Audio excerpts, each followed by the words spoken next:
जलयानैः यथा अर्णवं जलयानैर्यथार्णवं सर्वाश्रमान् उपादाय स्वाश्रमेण कलत्रवान् व्यसनार्णवम् अत्येति जलयानैर्यथार्णवम्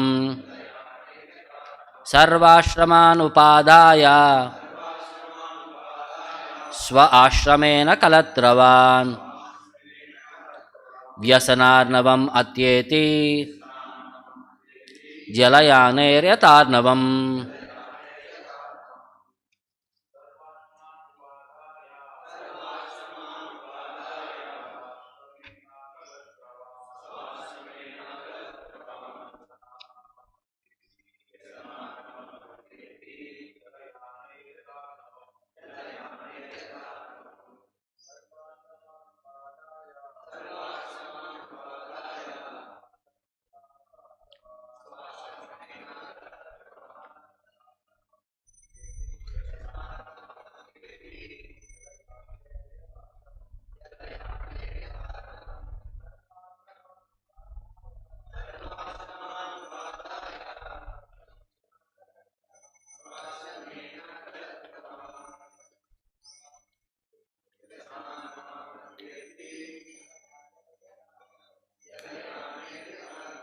Sarva, all, ashraman, social orders, upadhaya, completing, swa, own, ashramena, by the social orders, kalatravan, a person living with a wife, vyasana arnavam, the dangerous ocean of material existence, atyeti, one can cross over, jalayanehi, with sea-going vessels, yata, as, arnavam, the ocean. Translation and purport by Jagadguru Srila Prabhupada. As one can cross over the ocean with sea-going vessels, one can cross the dangerous situation of the material ocean by living with a wife. Please repeat the translation. As one can cross over the ocean with sea-going vessels, one can cross the dangerous situation of the material ocean by living with a wife. Purport by Srila Prabhupada. There are 4 social orders for cooperation in the endeavor for liberation from material existence. The orders of brahmacharya or pious student life, household life with a wife, retired life and renounced life all depend for successful advancement on the householder who lives with a wife. This cooperation is essential for the proper functioning of the institution of the 4 social orders and the 4 spiritual orders of life. This Vedic Varnashrama system is generally known as the caste system. The man who lives with a wife has a great responsibility in maintaining the members of the other social orders, the brahmacharis, vanaprasthas and sannyasis. Except for the grahasthas or the householders, everyone is supposed to engage in the spiritual advancement of life. And therefore, the brahmachari, the vanaprastha and sannyasi have very little time to earn a livelihood. They therefore collect alms from the grahasthas, and thus they secure the bare necessities of life and cultivate spiritual understanding. By helping the other 3 sections of society cultivate spiritual values, the householder also makes advancement in spiritual life. Ultimately, every member of society automatically becomes spiritually advanced and easily crosses the ocean of nescience. Thus ends the Bhaktivedanta purport. Om Ajnanatimirandasya Jnananjanashalakaya Chakshurunmilitam Yena Tasmai Shri Gurave Namaha. Nama Om Vishnu Padaya Krishna Preshtaya Bhutale Srimate Bhaktivedanta Swamin iti namine. Namaste Saraswate Deve Gauravani Pracharine Nirvishesha Shunyavadi Paschatya Deshatarine Jaya Shri Krishna Chaitanya Prabhu Nityananda Shri Advaita Gadadara Shrivasadi Gaura Bhakta Vrinda Hare Krishna Krishna Krishna Hare Hare Hare Rama Rama Rama Hare Hare. So continuing his reasonings with his wife, So here Kashyapa is addressing the glory of having a wife here in the perspective. He's saying Sarvashraman Upadaya. So after completing all the ashramas, Swa Ashramena Kalatravan, a person who is staying in his own ashrama by the social order. Kalatravan, who is a person who is living with his wife. Kalatra means wife. Vyasana Arnavam Atyeti. So there is this dangerous ocean of material existence, Vyasana Arnavam Atyeti. One can cross over it. A person who is with his wife can cross over this dangerous ocean of material existence as Jalayanair Yata Arnavam. In the ocean, big ships, they are called as vessels. They cross over the oceans. So similarly, a person with his wife can cross over this dangerous ocean of material existence. As one can cross over the ocean with sea-going vessels, Jalayaner Yatharnavam Atyeti, one can cross the dangerous situation of material ocean, Vyasana Arnavam, by living with a wife, Kalatravan, Sarvashraman Upadaya Swa Ashramena. So, by staying with his wife, by serving all the other ashramas, a person, a grihastha, can also cross over this material existence. That's the perspective what is explained to us here. So in the purport, Prabhupada is saying, what is the responsibility of one living with a wife? So it is said, a man living with a wife has a greater responsibility in maintaining the other members of the other social orders. Like brahmachari, grihastha, vanaprastha and sannyasa. Grihastha is the only person who is earning financially.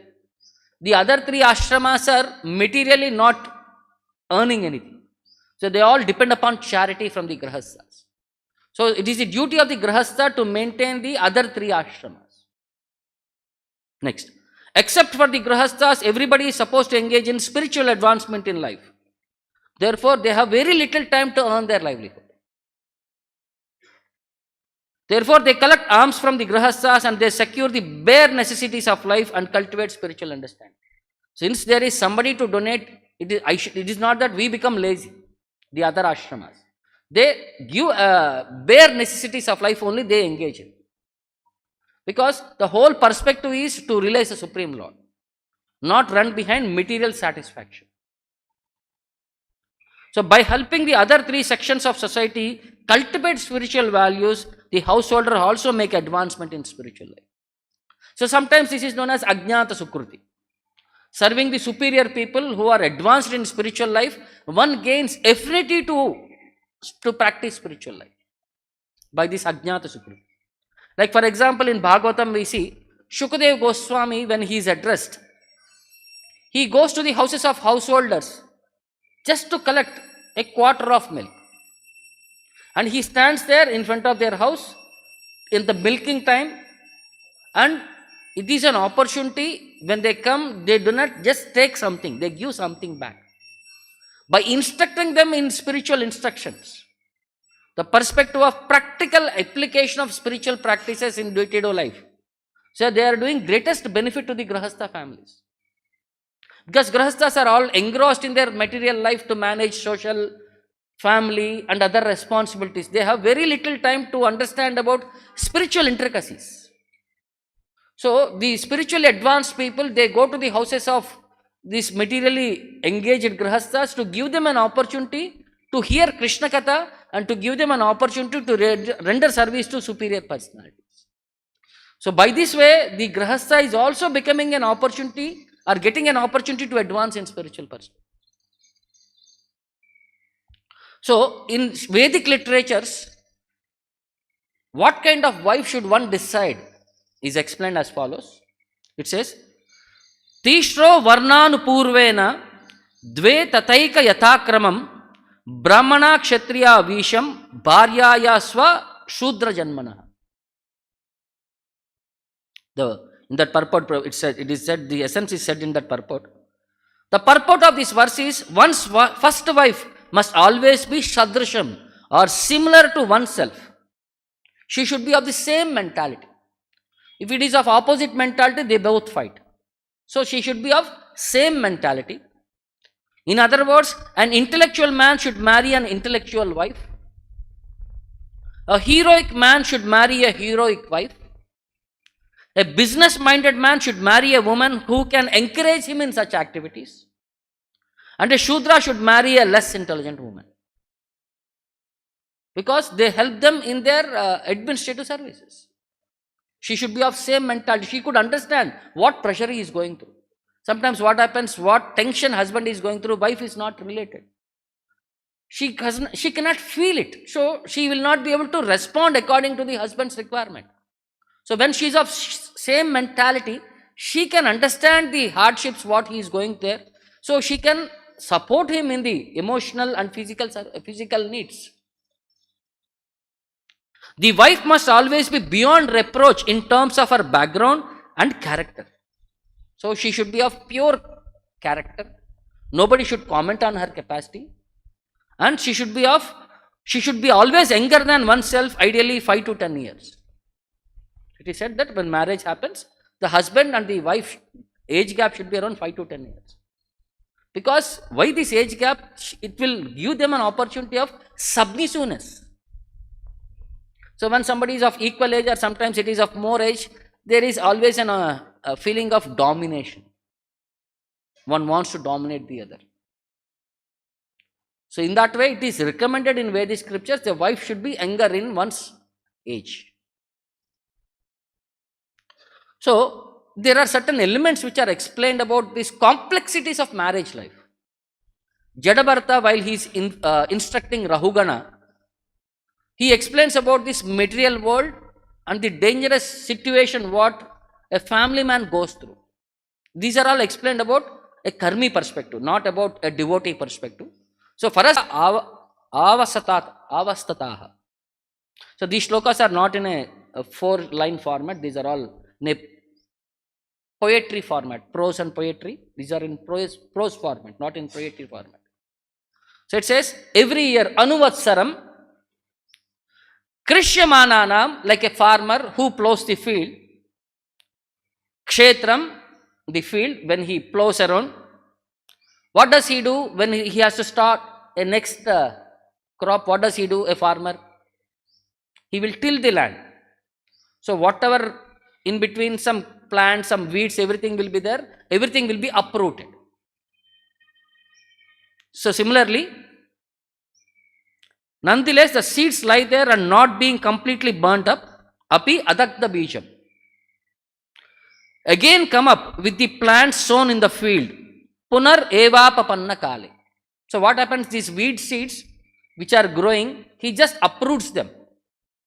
And he cultivates again in the land. He doesn't pluck them out. Because he is only uprooting, the seeds are still lying in the land. So whenever there is a favorable opportunity, the weeds grow along with the crop which is planted. So that's why every 15 days or something like that, if you are having a rice paddy field, people go and pluck the weeds. Either rice or wheat or anything like that. That's the perspective. Because these seeds are lying there within. So whenever there is a favorable opportunity, they keep sprouting up. And when there is weeds, what happens? The strength of the plant is taken away by these weeds. Spiritually also, Chaitanya Mahaprabhu says there are 6 weeds within us. When we are practicing bhakti, when we are watching Shravana Kirtana Jale, if these weeds are not uprooted, they take away the entire energy. What are the 6 weeds? Kutinati, Puja Labha Pratishta, then Jiva Himsa, 1, Kutinati, Nishiddhachar. So these 6 weeds are Kutinati, diplomacy in spiritual life, which is not recommended. Then Nishiddhachar, following for the sake of namesake or not following the principles. Then Jiva Himsa. Most of the times all of us write Jiva Himsa means killing animals. So there is no principle, because one who is practicing spirituality, where he will kill animals? This is always wrong perception. Jiva Himsa means we simply write killing animals. Or it is a devotee who is practicing. Where is killing animals for him? Jiva Himsa means somebody trying to advance in spiritual life, you are trying to bring them back. Obstructing somebody's spiritual advancement is called as Jiva Himsa. Then puja lava pratishtha, name, fame, adoration. Aspiring everywhere, whenever a person goes, he sees that he has to be recognized. A garland has to be put to him. A red carpet has to be put to him. When he is walking, some flowers have to be put when he is walking. So something like that, some name, fame, he is expecting this anticipation. So these are all considered as weeds, which take away the essence, what we are doing in spiritual practices to advance in spirituality. So these weeds have to be uprooted. They have to be removed. So similarly, the Shastra is also saying, Api adagda bijam, they again come up. Punar evapapanna kale. With the opportunity, they again sprout up. So gulmatruna viruddhibir gahvaram iva bhavati. Even after plowing under, the weeds come up densely. Similarly, the grahastha, the family life, is also a field of fruitive activity, karma kshetram. So it is compared, grahastha life is compared to a plowing of a field, karma kshetram. Unless the desire to enjoy family life is completely burned up, it grows up again and again as weeds. Material enjoyment, if it is not uprooted, it keeps sprouting up. Even though camphor may be removed from the pot nonetheless retains the aroma of camphor. As long as the seeds of desire are not destroyed, kama karandaha, the fruitive activities are not destroyed. Nahi karmani utsidanti. So the desires, that seeds have to be completely uprooted. Or else there is every opportunity that enjoying capacity for the service of the Lord. We don't enjoy. They are meant for Lord's enjoyment. So then we become pure from that consciousness. The strong desires can be burned out completely when fully engages in the service of the Lord in devotional service. So when we come to the highest perfectional stage, that vidyate hridaya granthis shidyante sarva shamshaya. All that hridaya granthis, all this attachment to this material world are cut to pieces. And all our doubts to material understanding are completely cleared. Only at that stage of advanced devotional service or serious devotional service, all this we can become free. But in the process, we should engage them in the service of the Lord. That's the point what Prabhupada is saying here. Next, further it says, Kvachit sakrad avagata vishaya vaitatyaha swayam parabhidhyanena vishrambita smritis tvayeva marichitoya payam stan ebhabhidhavati. It is said that Kvachit, sometimes, the conditioned soul, Swayam, personally, he appreciates the futility of sense enjoyment in this material world. We say, these are all very futile, wasting in the endeavor, they will entangle us in this material world. We comment like that. And sometimes he considers material enjoyment to be full of miseries also. He sees somebody suffering hard. Or this material world, it's always a place of suffering. We realize all these perspectives also. Avagata vishaya vaitatyaha. We understand the reality of this material world. But, however, due to his strong bodily conception, parabhidhyanena, his memory is destroyed. Vibramshita smritihi. Material attachment destroys one's intelligence. Vibramshita smritihi. And Tan evabhidhavati, and again he runs after material enjoyment. Just as an animal runs after marriage, and when their son comes of the marriageable age, they force him, you also get married. Why? I only has to suffer, you also should suffer. You also fight, you also do, and we will enjoy by seeing you fight. This is sadist happiness. They should understand, I am struggling, I can understand this life is not, or why I want somebody else also to fall into that fire. I have burnt myself both sides, I have baked nicely. And I want somebody else also to fall and bake nicely. And this is not the perspective. If you are really intelligent, you should understand. See, that's why when Rishabhadeva is teaching, he says, Guru na sasyat, Pita na sasyat, Janani na sasyat, Samupeta mrutyam. If you cannot deliver them from the cycle of birth and death, do not accept that responsibility. What is happening is that training has been missing in our life cycles. Nobody is teaching us the responsibility of any post, either of a father or a mother or a husband or a teacher. Nobody has taught us. That's the problem.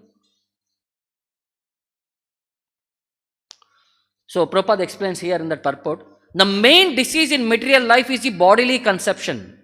So, embodiment is the main disease.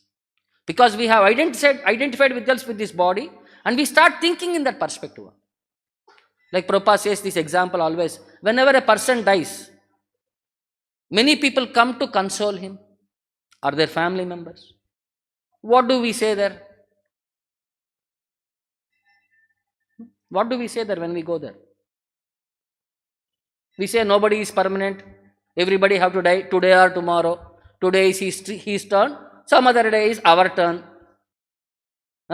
We should continue, we should not be attached, we should do our duty, we should do our responsibility. We talk all a renunciation perspective. As soon as the body is taken to the smashana, it is burnt, we come back and we take bath, all our renunciation goes away in the drain. This is called as smashana vairagya. A vairagya which is there only in smashana. Once we come back, we say, I am this person, I have to maintain my family, I have to do all these responsibilities. We again get into this family perspective, material perspective. Whatever we preach for that moment, we forget. We don't practice that whatever we preach to others. That's why it is called as smashana vairagya. This is what the Shastra is saying. Because of this embodiment, we say this material world is a dangerous place, do not get entangled, and the next moment we ourselves will fall into the trap. Being baffled again and again in material activity, the conditioned soul temporarily thinks of futility of material enjoyment, but again he tries the same thing. He knows that it is very difficult situation, but again he gets into the loop. Then how to come out of it? By association of devotees, a person may become convinced of material futility, but he cannot give up his engagement, although he is very eager to return back home, back to Godhead.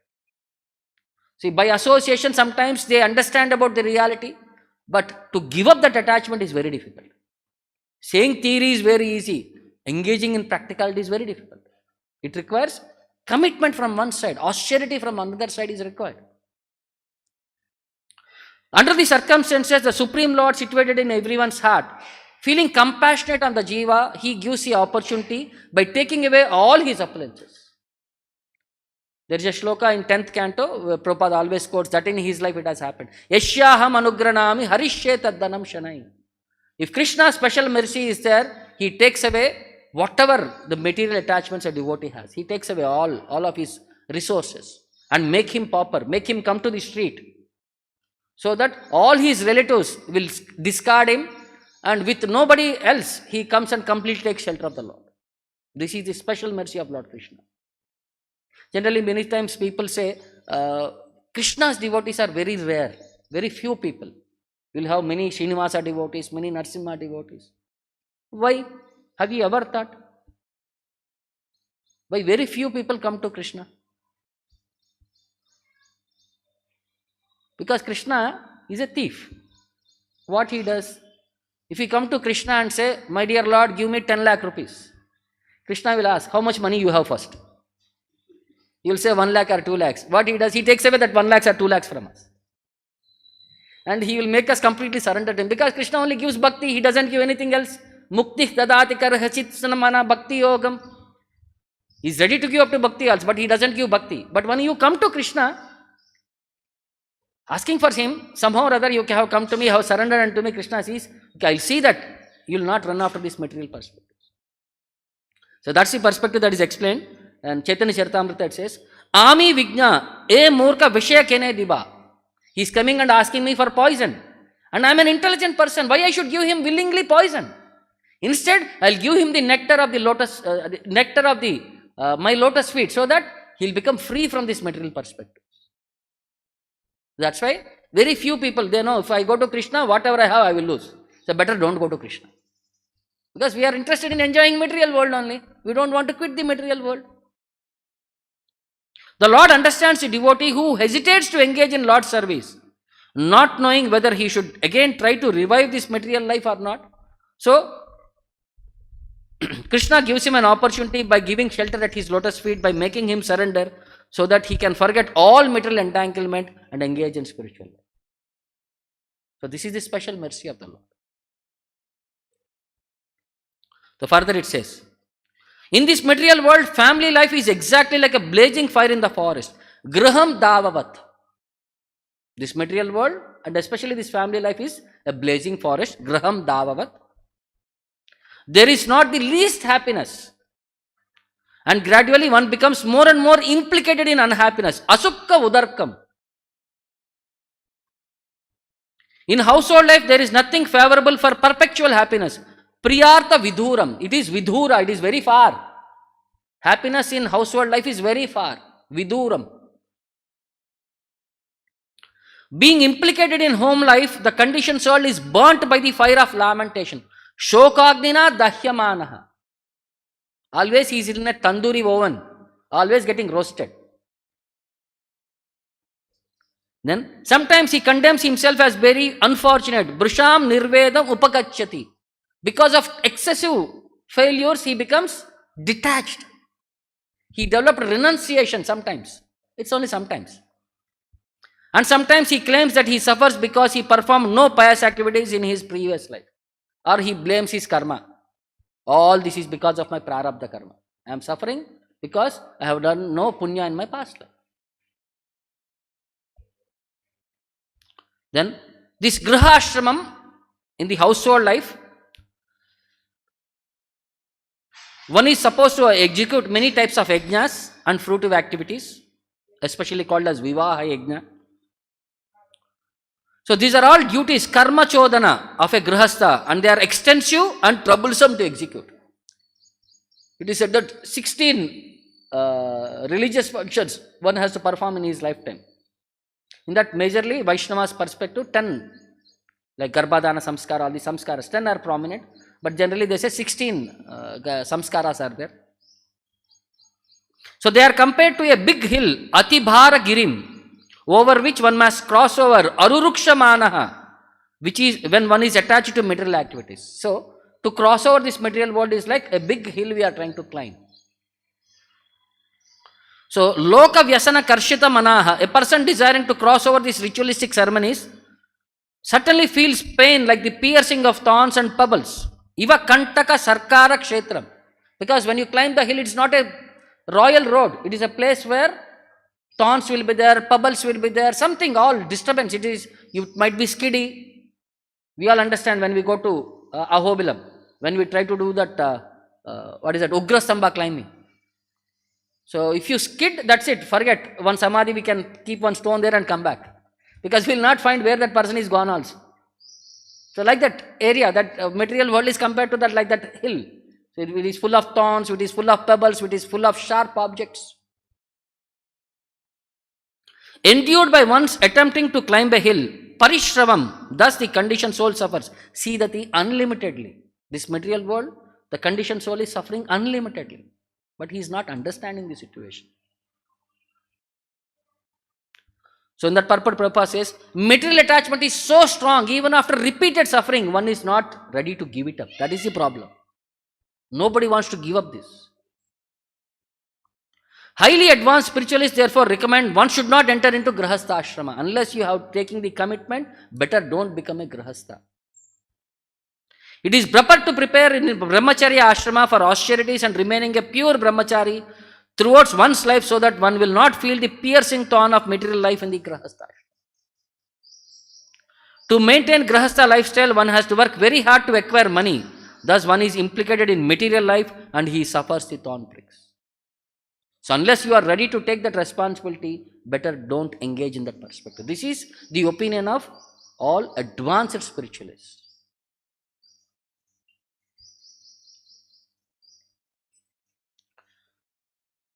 So, atacha tasmad upyata api ki karmasmin atmanaha samsara apavanam uddhaharanti. So, udaharanti, all learned scholars and transcendentalists, tasma, therefore, karmasmin atmanaha, condemn the materialistic path of fruitive activity. They say materialistic fruitive activity is forbidden because samsara avapanam, because it is the original source and breeding ground of material miseries. Ubhayatrapi, in this life and in the next life also. Because we engage in family life to satisfy something or anticipation of work something, we engage in a karma chakra, and we will suffer in this life also, and we will have to suffer in the future lives also. So better it is recommended not to enter into this process. So spirituality is practiced with commitment.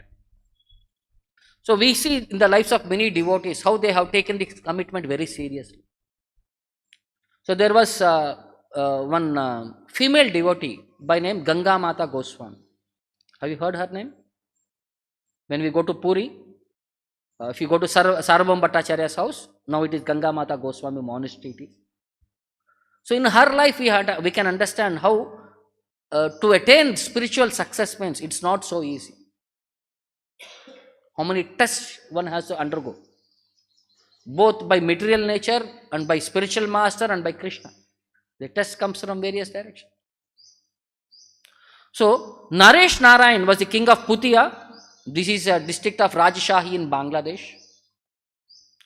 So his only daughter is named as Sachi. She is extremely devoted to the Lord from her very childhood. In a very short time, she became quite proficient in her studies, especially in grammar and poetry. As she started growing up, she started displaying that youthful beauty. Everybody were mesmerized by her bodily features, that she is developing, that glow, effulgence, that the attractive glare, what she is developing. But she was not attracted to anything of this material perspective. She was only thinking how I can marry or devote myself to Lord Madanagopa. So as the daughter is growing, parents are also in anxiety. They want her to be married to a suitable husband. When the girl got to know that parents are looking for some husband, she said to her father, I am not interested to marry anyone who is of material nature. Then they started breaking their heads. How we can bring somebody of spiritual body? It is not possible for us to get somebody of spiritual body. And finally, they could not convince her, so they thought there is no point in living in this material world because our duty is not there. She is not going to get married. They quit this material life. They passed away. Now the responsibility of the kingdom came upon Sachi. So she handed it, she took care of the kingdom for some time. After some time, when she saw somebody responsibly who can take care, her representative, she handed over that perspective to her representative and she went away for Tirtha Yatra Parikram. She was in search of that spiritual inquisitiveness. She wanted to take shelter of that spiritual personality who can guide her in the goal of life. So she came to Puri. She stayed there some time. She went to the house of Sarvabhauma Bhattacharya. She went to there, like all various places she saw. Then after Puri, sometimes she went to Vrindavan. There she, when she entered Vrindavan, she became more, she came in the association of Haridas Pandit Goswami, a strong disciple in the line of Chaitanya Mahaprabhu and Nityananda Prabhu. She became very happy and she thought, after so many days I have found my shelter. After falling at his feet and offering obeisances with folded hands, she prayed for his mercy. So there was one devotee by name Anantacharya, who is a disciple of Gadadhar Pandit. So he was a great devotee, extremely intense love of Godhead and extremely munificent in distributing love of Krishna. So his very dear disciple was Pandit Haridas, whose qualities and fame are known all over the world. The 50 qualities of Lord Krishna were present in his body. Chaitanya Charitamrita said. Pandit Haridas, he is a great personality. And all that 50 qualities generally present in only in Lord Krishna are present in his body. So when she came and took shelter, in order to test her, Haridas Pandit said, it would be so lean and thin that she was accepting only bare necessities of life. So all the Brajavasis are able to understand she is a great personality. Even though she became lean and thin, her bodily effulgence was there that she is of a great personality, they could identify. So Vaishnavas were feeling compassionate upon her. So finally, seeing that the commitment what she has shown, the Guru became very satisfied. And one day, she was called and he initiated her with Radha Krishna mantra. And she became very ecstatic. After receiving the mantra, she began practicing spiritual life very seriously. And in the meantime, her aunt is also there in that center by name Lakshmi Devi. So she is also a saintly personality. So, so Guru instructed both of them to go to Radhakund area and serve the Lord. So both aunt and her went to the Radhakund area. They used to do parishrama there. They used to serve the deities there, serving the Lord there. After some time again, Guru called back Sachi and said, now it is your opportunity that you have to go back to Jagannath Puri and accept the service of the Lord and preach to the people. But what happened after 100 years or something like that, all the associates of Lord Chaitanya had vanished from the service. So the responsibility of preaching the continuing the mission of Lord Chaitanya now has been given to Sachi. So Sachi Mata, taking the order of her Guru, she travelled to Puri and she accepted the house of Sarvabhauma Bhattacharya as her home. It has been like a desolate place. Only the Shaligrama of Sarvabhauma Bhattacharya was there. She started she started worshiping because she has become very expert in hearing the lectures of her Guru on Bhagavatam. She started giving Bhagavatam to her.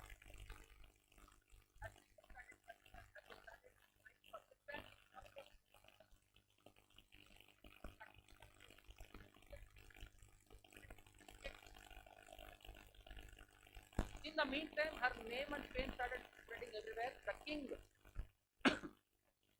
Mukunda Deva also could understand the greatness of the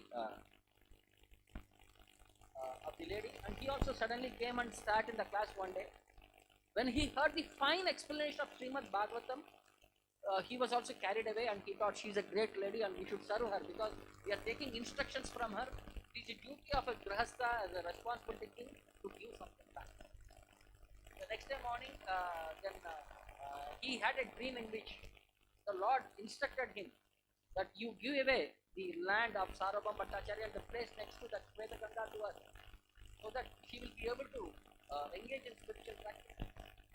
And he also wants, if you do not follow my instruction, very soon a disaster is going to come. You and your family and your subjects, everybody will suffer. The next day morning he came immediately. Then she also invited him, gave him a hospitality and made him sit, and she had asked him what is the reason of this. He had explained that it is the order of Lord Jagannatha to hand over this piece of land to her and to her support. He said, no, I am a simple lady. I depend upon the Lord for service. I don't want all this. But he insisted, but this is the order of Lord Jagannatha that you have to accept this. So because it is the order of the Lord, she accepted the gift and she started serving, and she accepted a commitment of accepting some prasadam from the temple, some pots, some sabji, some money for the service of the Lord. So in that way, things were going on. She started serving the Lord very nicely in the Shaligram camp. She started serving the Vaishnavas there. One day, it is so happened that there was one certain occasion. It is called as Maha Vishnu Dasa, a great occasion to have bath in Ganges.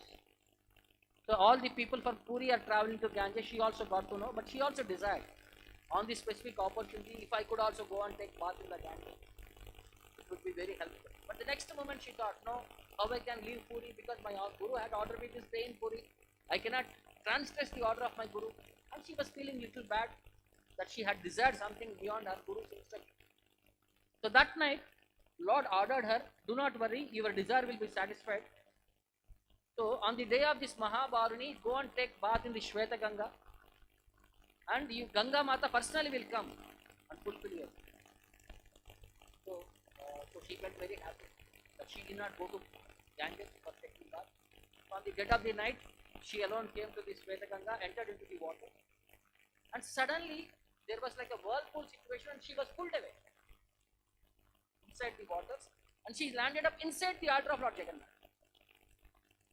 And she saw all great devotees are taking bath in that area from water that is emanating from the lotus feet of the Lord, which is not different from Ganges. Everybody are engaging in that water, taking bath, they are playing around, they are like sprinkling, then they are glorifying the Lord. It's like the tumultuous voices are going on. So along with that voices, she also started shouting, Jai, Jai, Jai. Her sounds awakened the guards outside the temple. They thought somebody has entered into the temple hall, some sounds are coming. They surveyed everywhere, they could not find anybody outside. Then they saw the sounds are coming from inside. They immediately informed the superintendent. who informed the ministers and all these people, and immediately they came, they opened the door and they found Ganga Mata standing in front of the Lord's altar. Then they thought, how is this lady entered into the altar? Whether she has come here to steal away the jewels of the Lord or what? Then some people were saying, no, she is of a renounced lady. What she will do with jewelry? How could she come? There should be some divine pastime there. How she had landed up here?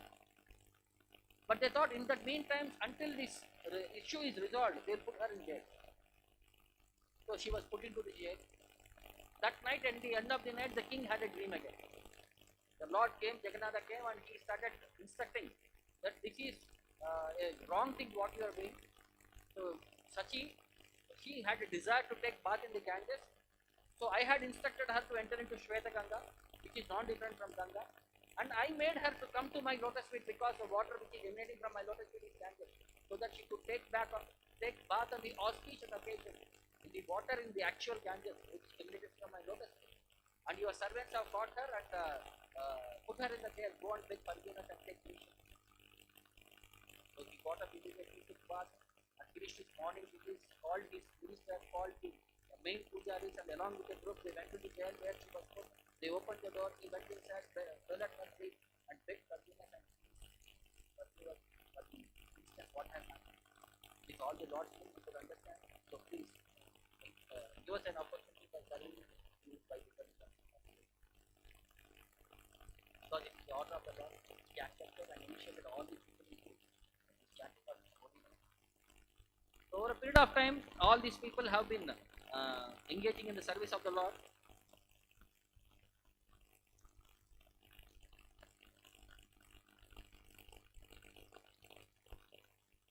So next, there was one personality by the name Mahidhar Sharma, who was in the banks of who came to Shweta Ganga to offer his respects.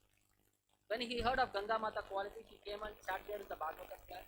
By hearing the simple perspectives of Bhagavatam, he became very much fascinated and very much attracted. So later, when he went to meet her, she also gave him an opportunity to speak, and she could understand. He's a simple person, and she also inspired him by she also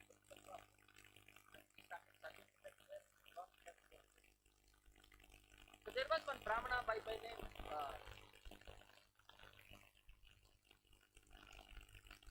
so he also went further in the districts of Ganjam. He preached, later taking training from her. So there was one Brahmana by name Chandra Sharma from Jaipur area, a religious minded Brahmana. He had a deity by name Rasikaraya. So he was very poor and he could not offer proper foodstuffs to the deity also. So one night Lord Jagannatha appeared in his dream and instructed him to take this deity immediately to Puri, and in Shweta Ganga's place there is one devotee by name Ganga Mata, and hand over this deity on my behalf. And or else it will be very difficult for you. Better you go and give her immediately.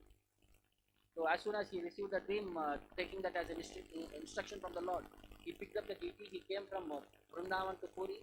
He went to the place where Ganga Mata was staying and he requested her, this is the order of the Lord, this Rasikaraya had to be given to me. I am very poor, I am very simple person, I could not even manage the operation. But he explained the situation. Then Ganga Mata said, I myself is a beggar, I go to 10 houses to beg for my livelihood. So what I can maintain the Lord, he is a royal personality. I cannot take him, I cannot take him. But this Brahmana did not know what to do. It is the order of the Lord, he could not do anything. So when it was night, he came silently and left the deity at a tulsi plant in the garden and went. So that night, she had a dream in which the Lord appeared and said, see, this Brahmana left me inside the garden. Whole day nobody had fed me. I am feeling hungry. Please give me something. So she got up and she went to the garden. She saw that the deity was lying there. She immediately paid obeisances and picked up the deity, and she became ecstatic. And she took him inside her room and she gave him a bath, dressed him simple, and offered some basic things, whatever is there at that time. So Lord personally ate because of feeling hungry. He personally ate. And next day morning, and she gave him rest, and next day morning she put him in the altar. So then everybody, when they came for darshan, they could understand that the past time what had happened, the Lord, how he had appeared there, and how he had come to receive the seva of Ganga. So she started serving him. As she is becoming old, she was feeling that she will not be able to serve Lord so sincerely previously. So seeing her condition, she prayed to the Lord, "My Lord, please give me an opportunity. I want to come and serve you in the spiritual world. My body is not becoming old, invalid." Lord said, "Please continue for some more days. I have come here to receive your help. I'm very much satisfied by whatever you can." So she started serving. After some days again, she came in front of the Lord and she again expressed her desire. The Lord said, "Doesn't matter. Very soon, you hand over your responsibility to one of your faithful assistants, who will be able to take care of me very nicely. And you will be able to get an opportunity to associate with me in the scripture." So with that perspective, she found one of the disciples.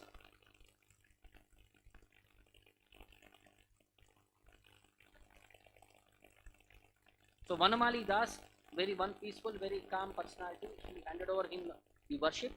At the age of 120, in the year 1721, in the dark night of Ashwini month, the Ganga Mata Goswamini, while thinking of the Lord of that Rasikaraya, she quit this material body and entered into the spiritual world.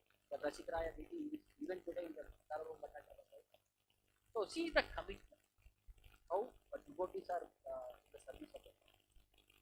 So like that also, we by seeing them also like a kingly lady, renounced the whole world and became commitment in the spiritual life, what we saw in her, to preach the order of the Guru, not to think anything beyond the order of the Guru. So like that, some of these instructions which are very important for us, for our spiritual practices also. So we can also, by taking this seriously, we can also advance and assure. There was one statement I was just reading yesterday, in that quotes also I said. Prabhupada says, 50 years if you chant this holy name sincerely, you will become qualified of going back from that. 50 years of 16 rounds, so material body becomes purified. See, this is an opportunity for us of going back from that.